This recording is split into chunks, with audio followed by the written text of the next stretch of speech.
Hello, Trinity. I'm Town Crier Doug. Town Crier Kaiden. And these are your Trinity announcements.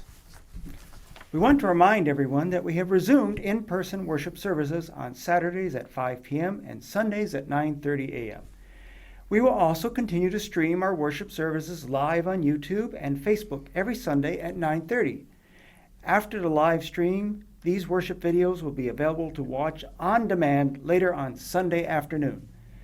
Links to the live stream options and past worship services are at our website, tlcgresham.com. This year we are teaming up with St. Henry's Catholic Church and Gethsemane Lutheran Church for a trunk or treat event. If you are interested in bringing your card trunks and your yummy treats, contact Stephanie Kissler at steph@tlcgresham.com. On Saturday, October 30th, we will be at Gethsemane from 1 to 5, and then we will go to be at St. Henry's from 6 to 9 p.m. You can join the fun in two ways. One, teens and older can bring their decorated vehicle and pass out sealed and purchased treats. You do need to bring your own. Or two, you can bring your family to follow the lighted pathway to each station. Costumes are encouraged. There will also be a contest for the best decorated vehicle. The trunk or treaters will vote, and there will be a prize for first, second, and third place. As a part of our All Saints celebration this year, you can now bring items and pictures to remember loved ones who have passed for La Ofrenda. The table is set up by Holy Cross at the bottom of the ramp. Items can be dropped off when you come for worship, or you can contact the church office to arrange to drop them off during the week. The table will remain on display through November 7th. Worship on November 6th and 7th for our All Saints Day this year will offer a celebration of life for all who have died from Trinity over the last year and a half, especially those for whom we haven't had a funeral or memorial. Please email pictures and names of your friends and family who have died over the past year to Rachel at office@tlcgresham.com between now and November 1st, so she can make a slideshow for worship that day. We'll also have our Tree of Remembrance again. This is an opportunity for you to place ribbons in the tree in the parking lot with the names of loved ones who have died. All materials will be provided. This will be Sunday, November 7th from 5 to 7 p.m. outside in the parking lot. Now, this week's birthdays. Happy birthday to Carol Lindman, John Cleese, Joaquin Phoenix, and Julia Roberts. Happy birthday! Well, we're in October, and October for us is Reformation Month. And so, as you know, we've been looking at some historical times with Martin Luther.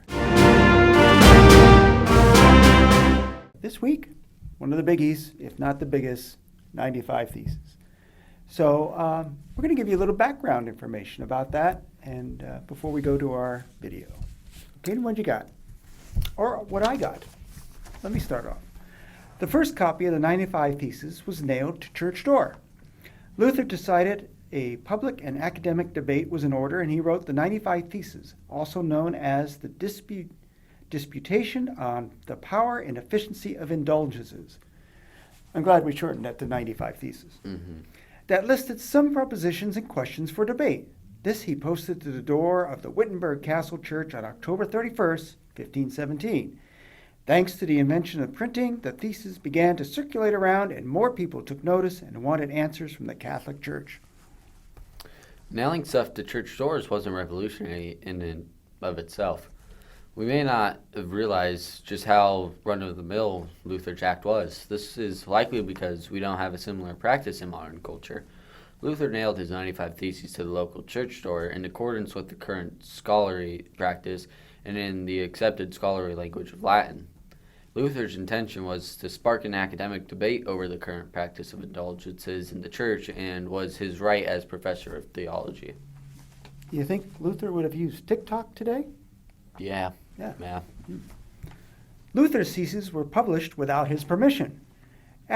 We just pointed out, Luther wrote in the scholarly language of Latin. His views likely wouldn't have gained popular appeal if the 95 Theses hadn't been translated into German. But they were, without his permission. So his concerns, originally intended for the attention of the scholars and clergy of the church, became fodder for the masses. This wasn't the first time indulgences were criticized either.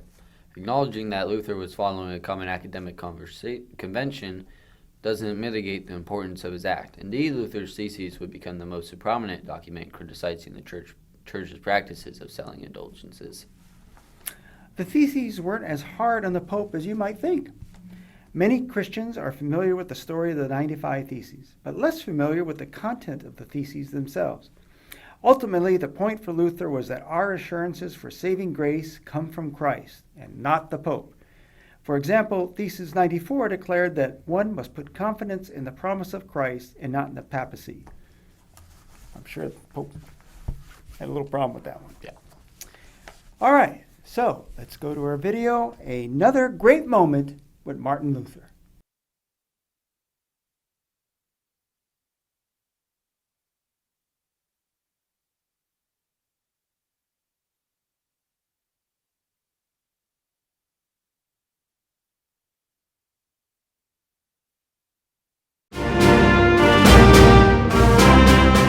Wow, that kind of looked like it hurt. Yeah. Oh, painful. He seemed pretty mad about it, too. No. Well, it hurt theologically and hurt physically.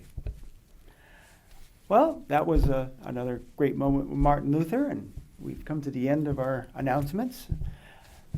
For our top story tonight, as always, for you hard of hearing or Larry's out there, Kaiden will be assisting.